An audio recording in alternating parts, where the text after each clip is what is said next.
Once again ये एक मुख्तलिफ सा इंटरव्यू हम कर रहे हैं और ये इंटरव्यू नहीं है, हम तो अपने लाउंज में बैठे दिल की बातें कर रहे हैं और ये वो तमाम दिल की बातें हैं जो आपके साथ रेशम एक्सक्लूसिवली वीकेंड शो पे शेयर करिए, तो क्लैप होनी चाहिए। और साथ ही साथ पप्पू भाई की जो भी ब्रेक पे जाने से पहले इतना खूबसूरत गाना, उसके लिए भी क्लैप हो जाए। और मेरी बहुत ही प्यारी मेहमान सिंगर न्यू टैलेंट है, फिल्म्स के लिए भी गाना गा रही हैं, सना जुल्फिकार, के लिए भी क्लैप हो जाए। अच्छा रेशम, एक मैं सवाल जो मैं बहुत अरसे से सोच रही थी मैं ज़रूर आपसे ये पूछूंगी, क्योंकि काफ़ी अर्सा पहले एक अखबार के अंदर एक बहुत बड़ा आर्टिकल आया, हमारे एक बड़े मशहूर नामी ग्रामी डिज़ाइनर हैं जो पेरिस में रहते हैं, अपने आप को डिज़ाइनर कहते हैं, मैं तो हैरान हूँ, मैंने कभी कोई इस तरह का काम उनका देखा नहीं। उन्होंने आपके बारे में कि जी रेशम के साथ तो नहीं, मैं तो कोई पढ़ी लिखी लड़की से शादी करूंगा, मैं तो ये करूंगा। आई वॉज वेरी सरप्राइज्ड कि एक होता है इनडायरेक्ट आप बात करना, एक होता है पूरा आर्टिकल छपवा देना। जिन्होंने लिखा था, अब बात है कि आपके हाथ में कलम है, आपका जो दिल करे आप लिख दें। मैं 99% लोगों को इंटरव्यूज मैं नहीं देती, तो जिनकी आप बात करें उनका पेरिस में बहुत बड़ा नाम है, महमूद भट्टी साहब का, और वो मेरे ख्याल में आजकल में उनकी किसी और से गोरी से शादी हो रही है, उन्होंने पहले भी गोरी से शादी की थी। उन्होंने कहा था अगर मैं किसी पाकिस्तानी औरत से शादी करूं तो रेशम जी मेरी ख्वाहिश है मैं आपसे करूं। अब ख्वाहिश तो किसी की भी कोई हो सकती है, कोई भी किसी को पसंद कर सकता है, क्योंकि हम लोग तो स्क्रीन पे काम करते हैं, तो हम किसी की पसंद को तो ये थोड़ी कैसे आपने मुझे पसंद करना, आपने मुझे पसंद नहीं करना है। बिल्कुल। तो वो पसंद करते थे। तो वो क्या था, वो आर्टिकल क्या था, वो जो तुमने पढ़ा था, वो जो इतना बड़ा बड़ा लिखा हुआ था कि ये नहीं, वो किसी को मैंने इंटरव्यू नहीं दिया था, तो शायद उन्होंने इस चीज़ को बढ़ा चढ़ा के लिख दिया।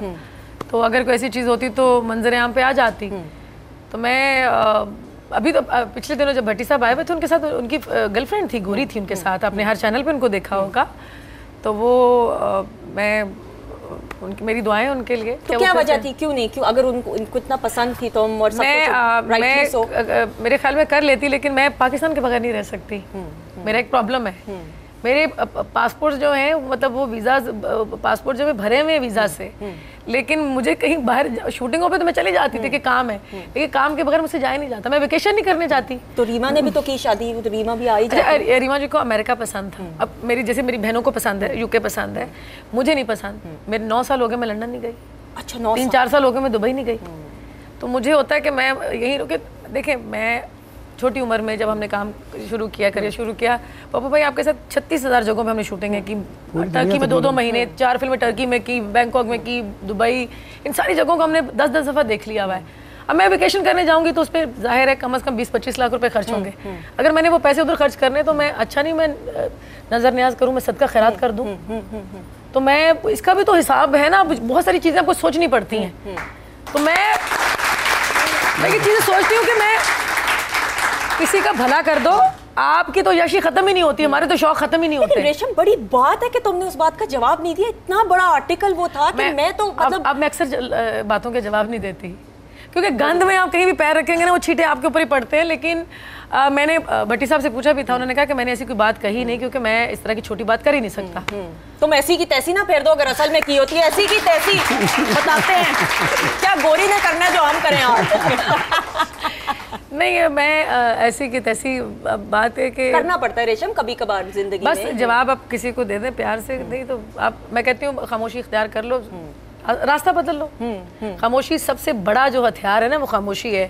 आप खामोशी से, आप थप्पड़ से इतना नहीं मार सकते जितना आप खामोशी से किसी को मार सकते हैं। अच्छा, तुमने तो कभी ये तो नहीं कहा कि थप्पड़ से डर नहीं लगता बाबू, प्यार से लगता है? ऐसे अल्लाह की कसम लगता है, खुदा की कसम लगता है, प्यार से ही तो डर लगता है। प्यार से डर, कोई आपको बहुत ज्यादा भी प्यार कर रहा हो ना, आपको कहते हैं कि यार इसके पीछे वजह क्या है, ये क्यों मुझसे इतना प्यार का इजहार कर रही है या कर रहा है। तो प्यार से तो काफी लोगों का डर लगता है, लेकिन इसके बगैर गुजारा भी नहीं है। सेटल डाउन कब करोगी रेशम, कोई प्लान है, कोई जिंदगी में सोचा? मैं इंतजार में हूँ, जैसे कोई आएगा मैं फौरन शादी करूंगी। कौन, मतलब कहाँ से खलाई मखलूक आए, कोई जरा बता दो। गंजा तो ना हो? हाय गंजा ना हो। हाय गंजा नहीं। अच्छा, अगर गंजा और अमीर हो, तुम्हारी ख्वाहिशात पूरी कर दे तो चलेगा? Hair transplant? गंजा अमीर ना हो, अगर गंजा हो मेरा मुझे अच्छा लगे, मेरे दिल को अच्छा लगे, वो हो।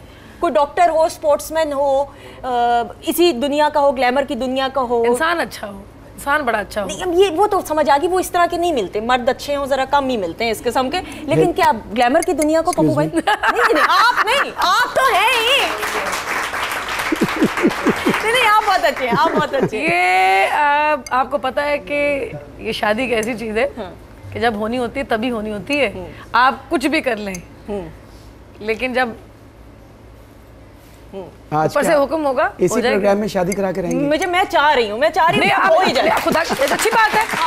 और ये अच्छा सोच रही मेरे लिए। लग रहा है आप इसी प्रोग्राम में शादी करा सेटल डाउन होना चाहिए, हर औरत बिल्कुल होना चाहिए। औरत मैं कहती हूँ मुकम्मल ही तब होती है जब वो अपना घर बसाती है। तो ये किसकी ख्वाहिश नहीं होती कि वो अपना घर ना बसाए, लेकिन ये आपके हाथ में होता ही नहीं है। शादी के बाद काम करोगी कि नहीं? अगर मियां ने कहा कि नहीं करना तो नहीं करूँगी, लेकिन मैं उसको कहूँगी कि मेरा पैशन है, थोड़ा शौक है, कभी कभार नजर आ जाऊँ तो ठीक है, हर रोज नहीं। अभी भी कहाँ मैं काम ज्यादा करती हूँ, एक आध सीरियल कर लिया, 2-3 शोज में कहीं नजर आ गई, साल में एक आध दफा तो आ गई, तो रोज कहाँ लोगों को नजर। लेकिन जो भी ये काम रेशम करती है, प्रेजेंस इसकी हमेशा रहती है, चाहे वक्फा भी ले या ना ले। अच्छा रेशम, क्योंकि प्रोग्राम का वक्त कम है, मैं नज़्म नहीं सुनी, शेर व शायरी जितनी अच्छी आप करते हो और जो अदायगी है और जो तलफ़्फ़ुज़ है, क्या कमाल है। मैं कहती हूँ कि कुछ एक नज़म हो जाए आज। अच्छा ठीक है, हो जाती है तो हो जाए भाई। अब मेरी तरफ नहीं देखना, वो कैमरे की तरफ। कोई जालिम है जिसको करना है तुमने? जालिम? हाँ। कोई जालिम है ही नहीं। कोई हो तो सही। वैसे तो दुनिया ही जालिम है पूरी।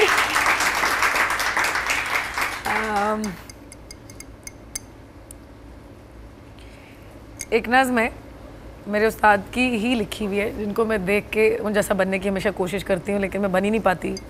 वो इतना अच्छा बोलते हैं अयूब खाफर साहब, क्योंकि वो शायर भी हैं, लिखते भी और बहुत अच्छा कमाल लिखते हैं वो। तो उनकी एक आज़ाद नज़्म है कि किसी ने मेरी पलकें नोच कर रस्सी बनाई, किसी ने मेरी पलकें नोच कर रस्सी बनाई और उस रस्सी में मेरे ख्वाब बांधे, वाह, और फिर मेरे ही दिल की अंधेरी कोठड़ी में कैद कर डाले। अंधेरे में सुझाई कुछ नहीं देता, बस एक लौ है लहू की बूंद के मानिंद, जिसकी टिमटिमाहट में ये सारे ख्वाब सायों की तरह अपने मेहराबों से लिपटे मुंतज़िर हैं, जैसे कोई आकर इनके हाथ पांव खोलकर आज़ाद कर देगा। मगर मुझको बहुत से काम करना है, खुद अपनी बेपलकों की आंखें देखने की भी फुर्सत नहीं मिलती। मेरी चारों तरफ दुनिया है और दुनिया के हज़ारों काम हैं, और मैं अकेली हूँ। एक ऐसी हैरती हूँ कि जिसकी मुट्ठी से गुजरती सातें भी रेत के ज़र्रों की सूरत दाना दाना करके निकली जा रही हैं। हाथ खाली हो रहा है और अभी मुझको बहुत से काम करना है। अब इस शाम के रेवट को सुबह जर्द की खेती तक एक बूढ़े गडरिया की तरह से हाँक कर लाना है, और ये भी देखना है कि मेरे रेवट से कोई नन्हा सितारा टूटकर आफाक तक फैले हुए अंधे सफ़र की धूल में गायब ना हो जाए। और अभी मुझको बहुत से काम करना है। वाह वाह वाह, ब्यूटीफुल ब्यूटीफुल। रेशम, एक सवाल मैं ज़रूर करना चाहूँगी, आजकल जो फिल्म्स बन रही हैं, लगता नहीं है कि पुराने लोग जो मंझे हुए लोग हैं, जिनको इस काम की समझ बूझ है, उनको ले आया जाए, बजाय इसके नए लोग भी हैं, अच्छी बात है, लेकिन लगता नहीं है कि इग्नोर किया जा रहा है उन लोगों को जो ऑलरेडी काम जानते हैं? देखें, आप अगर मेरी शान की, साइमा जी की, किसी भी एक्टर्स की बात कर रही हैं, तो हम लोगों ने अल्हम्दुलिल्लाह वो देखा है जो हमने तसव्वुर भी नहीं किया। तो वो अरूज शान साहब ने देखा, मैंने देखा, साइमा जी ने देखा, तो बड़े कम लोगों के हिस्से में आता है। तो बात यह है कि अब नए लोगों की बारी है। मैं चाहती हूँ कि आए, करें और हमसे अच्छा करके फिर दिखाएं ना, बातें ना करें, करके दिखाएं। और जिनको मेरे ख्याल में मैं कुछ बातें नहीं भी कहना चाहती थी, नहीं कहो। मैं कुछ फिल्में मैंने देखी हैं पाकिस्तानी, और जवानी फिर नहीं आनी, वो एंटरटेनिंग फिल्म थी। अच्छा ठीक है, उसमें कॉमेडी अच्छी थी, एंटरटेनिंग फिल्म थी, पब्लिक एंटरटेन हुई है।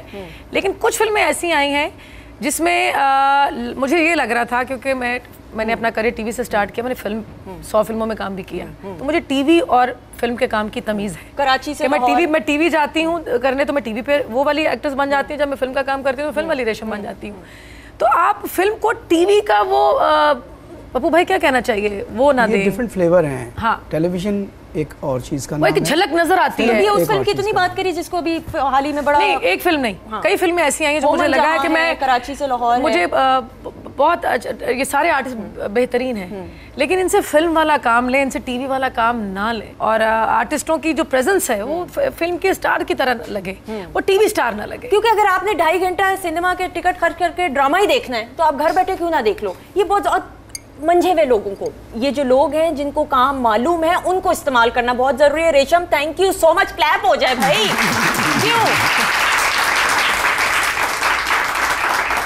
चाय का कप तो रखो ना, हाथ तो पकड़ लें सहेली। मेरी जान ये लीजिए, सहेली बड़ा जरूरी है। Thank you so much. क्या आप मुझे बहन कहें? हाँ बहन, हाँ बराबर वाली, हम उम्र बहन है, हम उम्र, कोई छोटा कोई बड़ा ही नहीं, ये रौला ही खत्म करो कौन बड़ा है कौन छोटा। But thank you so much, it was a pleasure. मैं हमेशा चाहती हूँ कि तुम इसी तरह हंसती मुस्कुराती रहो और लोगों के लिए अच्छा सोचो। देखिए हंसना बड़ा जिंदगी में जरूरी है, मुस्कुराना जो है ना, कई ऐसे लम्हात भी आते हैं कि मैं नहीं हंसती हूँ, लेकिन मैं कहती हूँ कि नहीं नहीं भाई मुझे हंसना है। तो हंसी बहुत ज़रूरी है और कोशिश करें कि खाली खुद ही ना हंसते जाएं, दूसरों को भी हंसाएं और वो आपकी वजह से मुस्कुराएं, आपकी वजह से दूसरों के चेहरों पे भी मुस्कुराहटें हैं। ये सबसे प्यारी बात है। बिल्कुल सही। और पप्पू भाई आपका बहुत बहुत शुक्रिया, thank you so much for coming. और ये आज हमने ज़रा थोड़ा हट के इंटरव्यू किया है। मौज मस्ती रेशम होती है तो हर शो में होती ही है, लेकिन हमने ज़रा हट के इसलिए शो किया कि ज़रा वो तमाम बातें जो रेशम को मुकम्मल करती हैं और रेशम को आज इस मकाम पे वो तमाम लोग कौन लेके आए, किन की सपोर्ट थी जिसकी वजह से रेशम अपने आप को कंप्लीट फील करती है। आज हमने वो तमाम बातें शेयर की। रेशम, ये नहीं हो सकता कि आप हों तो जाने से पहले आपका ही फिल्म का एक फड़कता हुआ गाना, फड़कता, हाँ फड़कता नहीं है लेकिन हाँ फड़काएंगी आप उसको। कौन है वो, कहाँ है वो? ये गाना मेरे लिए मजाक बन चुका है। मैं ये जहाँ भी जाती हूँ कि गाना ये बजाते, कौन है, कहाँ है, वो कब आएगा, मैं कहती हूँ अब जिसे आना है वो आ जाए। बड़ा खूबसूरत गाना है और इस पे रेशम एक्सक्लूसिव परफॉर्म मेरे साथ करेंगी। ये गाना है इन्होंने ATV, सारे रंग हमारे।